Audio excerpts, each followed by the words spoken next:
बेटा नाम तो तेरे पास है, उसका जाप करना है। वर्ष 1982 में पूजनीय परम पिताजी उत्तर प्रदेश के जिला बुलंदशहर के आसपास के कई गांवों शहरों में सत्संग कार्यक्रम जो उद्धार के उद्देश्य के लिए पधारे। हमारे इस ग्रामीण इलाके में जो कि आर्थिक रूप से भी उन दिनों बहुत पिछड़ा हुआ था, पूज्य सतगुरु परम पिताजी द्वारा सत्संग लगाना, लोगों को राम नाम से जोड़कर उन्हें शराब मांस आदि बुराइयों से मुक्त करना पूज्य सतगुरु जी का बहुत बड़ा उपकार है।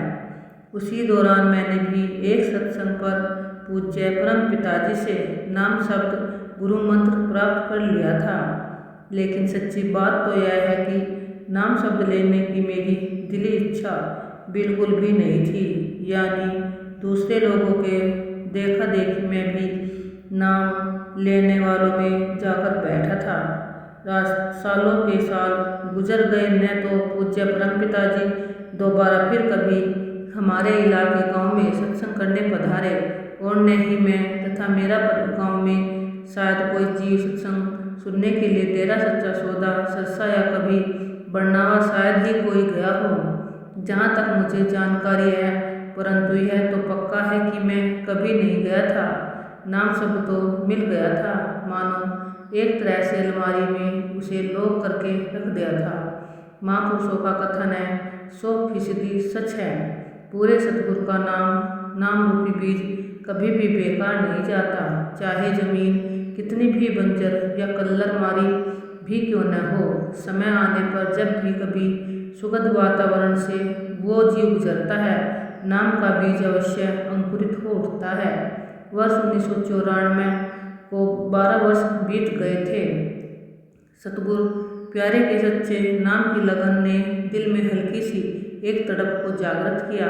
उन दिनों पूजनीय मौजूदा गुरुजी संत डॉक्टर गुरमीत राम सिंह जी शाह सतनाम सिंह जी आश्रम डेरा सच्चा सौदा बरनावा यूपी में पधारे थे। पूज्य पिताजी की मेहर से मुझे भी उस दिन आश्रम बरनावा में जाने का सौभाग्य मिला। मैंने पूज्य गुरुजी से नाम गुरु मंत्र लेने की इच्छा व्यक्त करते हुए विनती की। इस पर अंतर्यामी पिताजी ने तुरंत वचन फरमाया, बेटा नाम गुरु मंत्र तो तेरे पास है, उसका जाप करना है। सतगुरु जी की रहमत से मैंने उसी दिन से नियमित रूप से और पूरी लगन व तड़प के साथ सुमरन करने का निश्चित नियत समय अनुसार रूटीन बना लिया। पूज्य सतगुरु जी की दया मेहर से सपने व ख्यालों आदि में पूज्य शहनशाह जी से मेरी बात भी होने लगी थी। स्वयं पूज्य शहनशाह जी सत्संग में तथा दुनियावी कार्यों में भी मुझे दिशा निर्देश उसी दिन से देने लगे थे।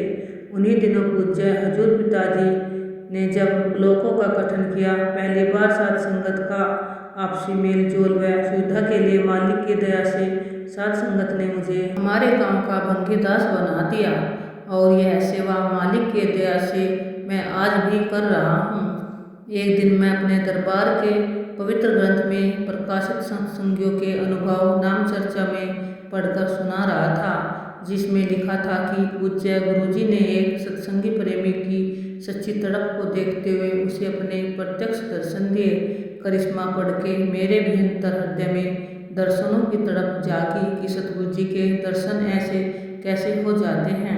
मुझे भी कोशिश करनी चाहिए कि गुरुजी मुझे भी प्रत्यक्ष अपने दर्शन दिखाएं। रोजाना अभ्यास के अनुसार उस रात जैसे ही प्रातः 3:30 से 4 बजे तक ब्रह्म मुहूर्त में सुमरन करके अपनी चारपाई पर लेटा। पूज्य शहनशाह पिताजी ने मुझे बिल्कुल जागृत अवस्था में अपने प्रत्यक्ष दर्शन दीदार दिए, बल्कि सच्चे पातशाह जी ने अपने पवित्र मुख से यह भी फरमाया कि बोल बेटा, प्रत्यक्ष दर्शन हो रहे हैं। मैं चुप रहा। मैं सतगुरु जी के नूरानी स्वरूप को ही निहारता रहा। अगले पल पूज्य शहनशाह पिताजी ने अपने पवित्र कर कमलों से मेरी बाजू को पकड़ा और मुझे थोड़ा हिलाकर फरमाया, बोल बेटा, प्रत्यक्ष दर्शन हो रहे हैं या नहीं। मैंने प्यारे मुर्शिद जी की पूरी पावन बॉडी को ऊपर से लेकर नीचे तक बहुत ही श्रद्धा से निहारा। पवित्र बॉडी के नूरी प्रकाश को निहार के मेरा तन मन खिल गया। बहुत अच्छा लगा, बड़ी खुशी मिली।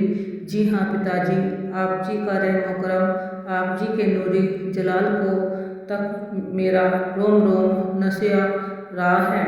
पिताजी आप जी को कोटि कोटि धन्यवाद, लख लख सजदा करते हैं। प्यारे मुर्शिद जी अपनी खुली आंखों से मुर्शिद प्यारे के प्रत्यक्ष दर्शन दीदार पाके मेरी खुशी का ठिकाना नहीं रहा था। ऐ मेरे मुर्शिद प्यारे पिताजी, आप जी के पवित्र दीदार का यह नज़ारा हमेशा ज्यों का त्यों बना रहे जी। धन धन सतगुरु।